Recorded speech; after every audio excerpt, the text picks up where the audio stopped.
I dok čekamo prve izjave sa tete-a-tete susreta dva predsjednika, imamo priliku da prokomentarišemo šta bismo zapravo voleli da čujemo od gosta iz Kine. Sa nama je danas Nikola Jovanović, programski direktor Centra za međunarodnu saradnju i održivi razvoj. Dobar dan, hvala vam što ste naš gost.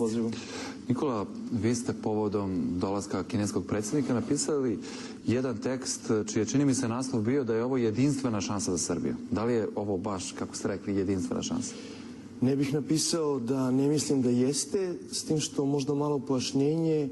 Pre svega jedinstvena šansa je sama poseta, jer vidimo zaista impresivne slike, impresivna činjenica da predsjednik jedne od 3 svetske sile, najveće na svetu, boravi 3 dana u Beogradu, da se potpisuje veliki broj sporazuma. To govori samo za sebe. Svetski mediji posvećuju veliku pažnju ovoj posjeti, da se nadovežem na prethodnog sagovornika.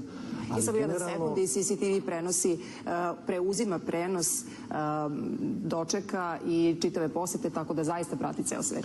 Da, međutim, ne samo da je ova zaista jedinstvena poseta velika šansa, već je i cela aktivnost Kine vezano za globalizaciju, nove ekonomske i trgovinske koridore, za investicije u Evropi, za investicije na Balkanu jedinstvena šansa.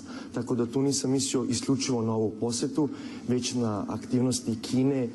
Čućemo opet za nekoliko minuta, za to vreme vraćamo se razgovor u studio. U studiju vi ste pomenuli nešto što praktično jesu činjenice, kolika je svetska sila i koliki je značaj ove posete, ali sad je pitanje na koje bi valjalo da znamo odgovor kako Srbija da iskoristi tu priliku, ili kako ste vi rekli, kako da se nametne kao karika u tom novom nastajućem koridoru. Pa pre svega da objasnimo taj koridor koji se zove jedan pojas, jedan put. Pojas se odnosi na zapravo kopnene koridore, to su uglavnom brze železnice koje idu iz unutrašnjosti Kine, preko centralne Azije, Irana, Turske, Balkana, srednje i zapadne Evrope. Praktično 65 zemalja, čini mi se. To je taj pojas, jedan pojas, a jedan put se zapravo odnosi na morski put koji ide naravno iz Istočne Azije, Indijskog okeana. Jedan krak je Istočna Afrika, a drugi krak je Sredozemlje, Luka Pirej, i to je opet Balkan. Tako da oba ta puta na neki način se mogu optimizovati, ukrstiti na Balkanu, i to jeste velika prilika za Srbiju. I ukoliko Srbija zaista bude, ajde da kažemo, inteligentna i spremna za ovaj poduhvat, može biti važna karika tog puta, znači iz najkraći put iz Sredozemlja do centralne i zapadne Evrope, i važna karika na tom putu Istočna Azija, srednja i zapadna Evropa. Kako je došlo do toga da Srbija se nađe na kineskom putu svili, jer zapravo politički odnosi prethode ekonomskim? Hoćemo malo o političkim odnosima, vi dosta putujete s obzirom na vašu poziciju u CIRSD-u, politički odnosi Srbije i Kine. To je dobro pitanje i postoje 2 odgovora. Pre svega, prvi je vezan za geografiju. Srbija je sagradila kuću na sred puta, to je primetio još Jovan Cvijić. A i mnogi su primećivali to. Nažalost, posljednji primjer je vezan za izbjeglice sa Bliskog istoka i Male Azije, koji su, svi znamo, preko Srbije išle do Evrope, tako da tu nije ništa novo. Tako da tu geografija igra u našu korist. Ovo što ste rekli je također važno, to su politički odnosi. Ambasador je prethodno objasnio da smo mi već 2009. godine potpisali sporazum o strateškoj saradnji, jedina zemlja koja nije članica Evropske unije ili jedina zemlja naše veličine koja ima takav sporazum, i pre toga smo imali tople političke odnose, a mora se priznati da je odlazeća vlada i njene premijer također dosta uradili na podizanju odnosa sa Kinom, tako da možemo reći da je ipak posjeta kineskog predsjednika kruna tih odnosa i otvaraju se nove perspektive, ali su već postojali i pre ove posjete, sad ih treba kruniti. Ono što je zapravo ključ su ekonomski odnosi, ekonomski sporazumi, mnogi od njih će danas da budu potpisani. Kina ima sjajne odnose, recimo sjajne ekonomske odnose sa Poljskom, koji će predsjednik Xi Jinping posetiti nakon Beograda, ima sa Češkom, kupila je luku Pirej i luku Solun u Grčkoj. Može li Beograd postati to čvorište, najbitniji grad za Kinu između Atine i Praga, odnosno Varšave? I samo da dodam, sa kim treba da se bori za tu ključnu poziciju? Kratak odgovor je mora da se bori sa svima. Bugarska, Rumunija također žele da budu važne stavke na ovom koridoru, pre svega kad je u pitanju kopneni put koji zapravo prolazi Bosforom, Istanbul, Bosfor i ulazi na Balkan preko Bugarske i Rumunije, ne direktno preko Srbije.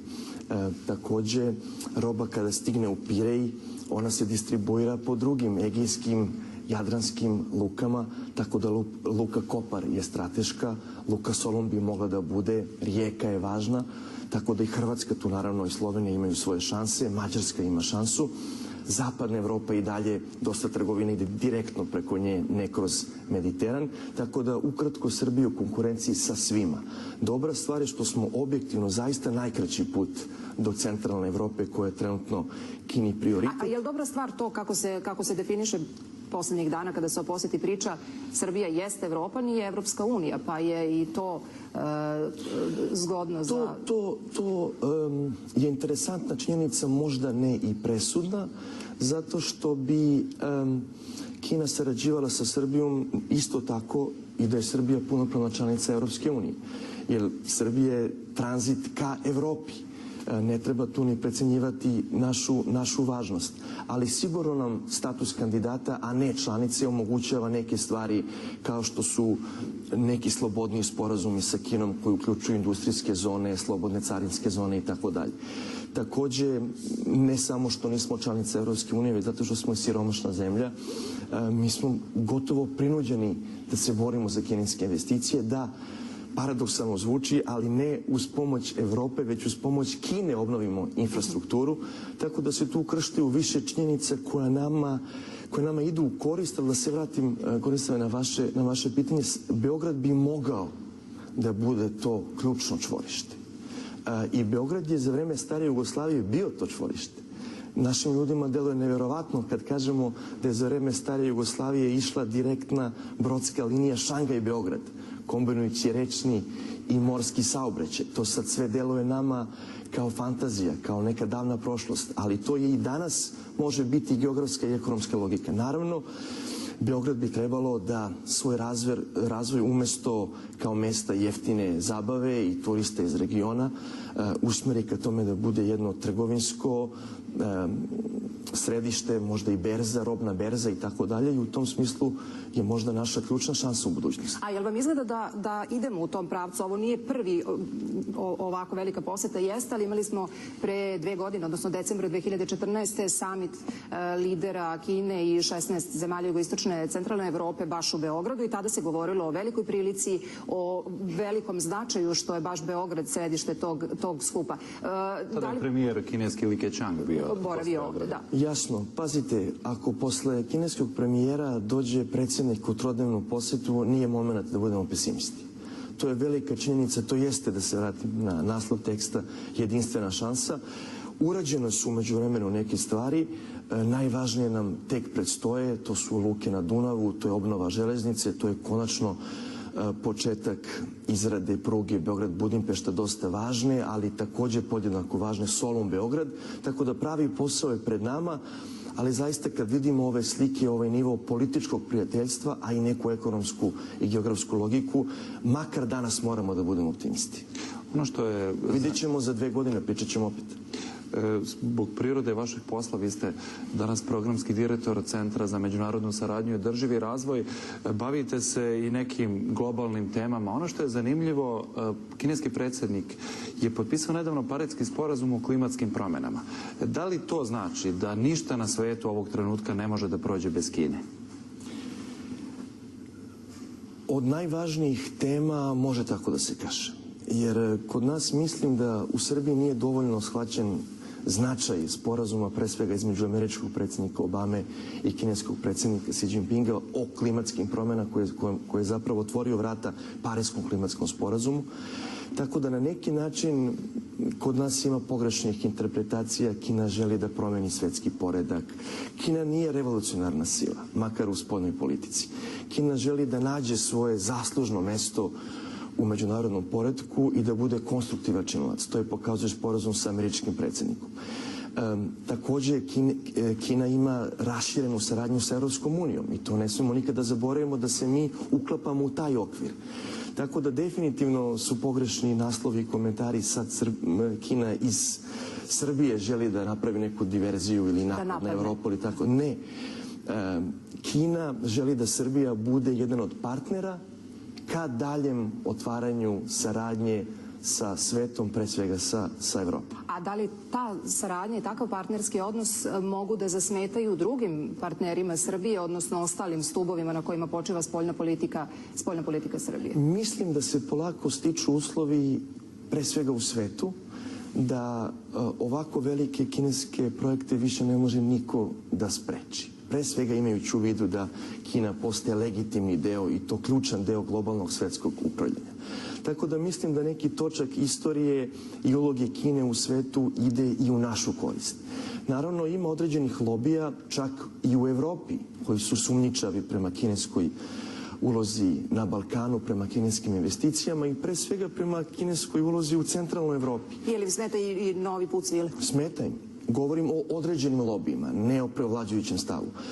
Mnogi su navikli da je tržište centralne Evrope neko njihovo dvorište ili privilegovano tržište. Vidimo čak i u Srbiji da banke, trgovinski lanci iz određenih zemalja de facto ovde imaju dominantnu poziciju. Tako da dolazak sve kvalitetnije robe iz Kine, koja već sad može da se meri sa zapadnom robom. I samo da pojasnimo, ne samo Kine, novi put svile otvara lakše mogućnosti za trgovinu sa drugim zemljama razvijenim Istočne Azije. Gde je Južna Koreja, gde je Japan, takođe će koristiti te koridore, pogotovo pomorski. Samo možda kratko. Tako da ne odgovara svima jaka konkurencija razvijene Istočne Azije u centralnoj Evropi, ali mislim da ti lobiji to neće moći da spreči. Samo da kratko, kad već govorimo o geopolitici, da li je istočna i centralna Evropa za Kinu, za njen prodor zapravo na tržište Evropske unije, ako do toga već nije došlo, može da bude ono što je recimo bila Južna Amerika za prodor na teritoriju Sjedinjenih Američkih Država. Znači jak upliv odakle se onda polako ide na jedno od najvećih i najbogatijih tržišta na svetu. Pazite, uprkos tome što se sve ugovara u okviru saradnje Evropa-Kina, Kina doduše gleda centralnu Evropu kao poseban region, ne u neskladu sa globalnom strategijom, ali gleda je kao poseban region. Pre svega zato što centralnoj Evropi trebaju investicije, drugo zato što je centralna Evropa relativno zahvalno tržište sa dobrom platežnom moći kupaca gledano iz kineske perspektive. Tako da možemo reći da je centralna Evropa jedan strateški cilj, da kažemo neposredni za Kinu, za trgovinu, saradnju, investicije, a da u nekoj drugoj fazi, ukoliko se stvore preduslovi, naravno bliske veze, trgovina pa i konkurencija sa zapadnom Evropom je neka druga faza. Kada govorimo o odnosima Srbije, odnosno Srbiji na novom putu svile, to nije samo zapravo reč samo o trgovini, je li tako, Nikola? Ja mislim da je važno da to razumemo, a to je da malo prečesto govorimo tranzit, mi smo tranzit za kinesku robu u centralnu i zapadnu Evropu. Nije to apsolutno samo tako. Pre svega, Kinezi ulažu ovde pod preferencijalnim kreditima u infrastrukturu koja će pre svega nama koristiti. Mi zbog loše infrastrukture, prvo nemamo razne tranzitne marže, naši poljoprivredni proizvodi su skuplji zato što voz ide 40 na sat ili se prevoze kamionima. Nafta koju uvozimo je skuplja zbog loše infrastrukture kada trgovina naftom uđe u Srbiju. Tako da je nama infrastruktura prioritet svih prioriteta da bi preživeli, da bi izvozili, a ne samo bili tranzit. Takođe, Kina izvozi i usluge, ali i kapital i to smo videli i sa Kostolcem, još više i sa Železarom Smederevo, gde Kina prosto ima imperativ da silne profite i kapital koji je akumulirala reinvestira u inostranstvu. Jer ako ga vrati u Kinu, njena valuta će skočiti, izvoz će biti manje kompetitivan. Znači, u sledećih 15 godina sigurno Kinu i dalje očekuje jak rast. U tih 15 godina velika je šansa da deo tog svog kapitala Kina investira u inostranstvu i kod nas. I to je možda prilika i već da im se nađemo na putu. Tako je, i već se i Evropa slaže da kada ključne države su u krizi javnog duga ili pod politikom štednje i tako dalje, Kina se percipira kao pomoć, a ne kao pretnja centralnoj i jugoistočnoj Evropi da se kapitalizuje i da izgradi infrastrukturu koja će biti i Evropi od koristi. To ubedili Evropsku uniju ili još predstoji praćenje i ubeđivanje u to da je ova investicija u skladu sa pravilima koje tamo važe? Ja mislim da je još neko usaglašavanje u toku. Zahtev Evropske unije, kao i uvek, je da država ne subvencioniše privatne kompanije, ali ako se napravi odgovarajući ugovor sa kineskim investitorom, mislim da nema razloga i da Evropska unija stavlja neke primedbe. To naravno treba da bude u skladu i sa evropskim pravilima, ali Kina je takva ekonomska sila da zna kako se radi sa Evropom. Nećemo sigurno mi da je učimo. Da zapravo nijedna zapadna kompanija nije našla interes u ulaganju u Smederevo, a kineska jeste, jer to govori o tome da Kinezi ipak razmišljaju, da kažemo, srednjoročno, ako ne i dugoročno. Upravo tako. Mislim da su za privatizaciju, kupovinu Železare Smederevo 3 faktora važna. O jednom smo pričali, znači Kina na neki način mora da reinvestira svoj profit u strateške industrije i dalje u inostranstvu, tako da je čelik za njih i dalje strateški proizvod i toliko se na trenutnu konjunkturu ne oslanjaju zato što zaista razmišljaju na 15-20 godina. Njih čeka još minimum toliko zaista brzog, neshvatljivog i za Evropu ekonomskog rasta. Drugi važan faktor je taj što kod nas je neka ekonomska elita imala argument da mi nemamo rudu gvožđa i da nemamo koks koji je neophodan za proizvodnju čelika, ali ja sam se u tom tekstu koji ste citirali pitao, zamislite da je Japan, koji nema nikakve sirovine, dobio 50. godina takav savet. Da li bi danas bio najsofisticiranija država na svetu? Govorite o ekonomskoj eliti koja je govorila da Smederevsku železaru treba zatvoriti ukoliko ne postoji mogućnost da radi na tržištu profitabilno. Dve najvažnije stvari za železaru, naravno osim tržišta, su voda. Voda je najvažniji faktor pri svakoj fazi proizvodnje čelika. Naša železara je napravljena na Dunavu. Zatim ima luka kojom može da se doprema relativno jeftino ruda i da se izvozi finalni proizvod. Tako da nemojmo stvari pojednostavljivati, razvoj je jedan proces na više nivoa i složen i kompleksan proces, tako da srećom Kinezi su to prepoznali, spremni su da ulože i sama činjenica da će njihov predsjednik, apsolutni broj 1 te države, posetiti fabriku, na neki način je signal da oni zaista ozbiljno i dugoročno nameravaju tu da posluju. Zato je važno da postanemo, a opet kažem da postanemo, mi imamo odlične uslove da budemo, ali moramo mnogo da radimo da bi postali. Ali ako postanemo deo najvećeg ekonomskog, trgovinskog koridora na svetu, onda će se uz taj koridor sigurno naći neki veliki investitor. Jer nije ista pozicija Srbije ako je deo globalnog koridora Istočna Azija, Zapadna Evropa ili ako je percipirana samo kao evropska periferija koja obslužuje isključivo evropsko tržište. Definitivno od 2008. globalizacija dobija neke druge vidove. Evropa zapada u određenu finansijsku krizu koja se prelila u ekonomsku i tako dalje. 2009. smo potpisali strateški sporazum sa Kinom. Mnoge stvari se menjaju, vidimo i po strukturi investicija i investitora u Srbiji. Da li smo mi jedan strateški razvojni dokument od tad promenili?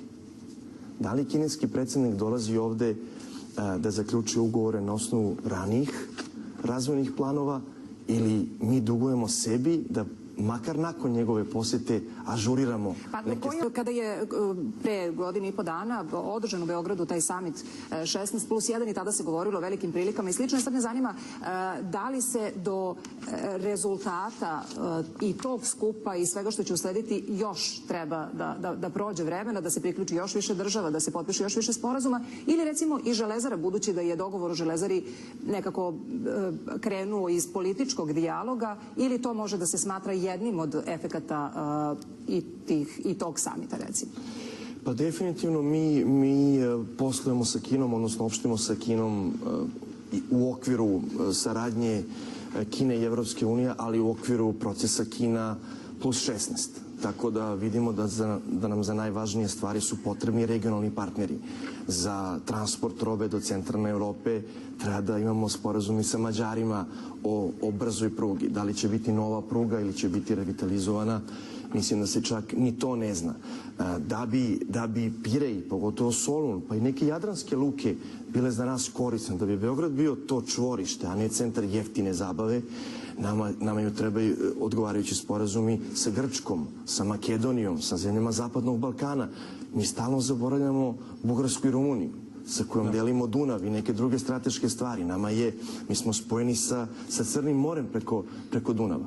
Tako da, definitivno, prvo sami ne možemo da ništa uradimo, moramo da sarađujemo sa regionom, sa drugim svetskim akterima, ali ovo što je Bojan rekao, moramo da ažuriramo svoje planove, pojednostavimo procedure, prosto kao država budemo znatno efikasniji.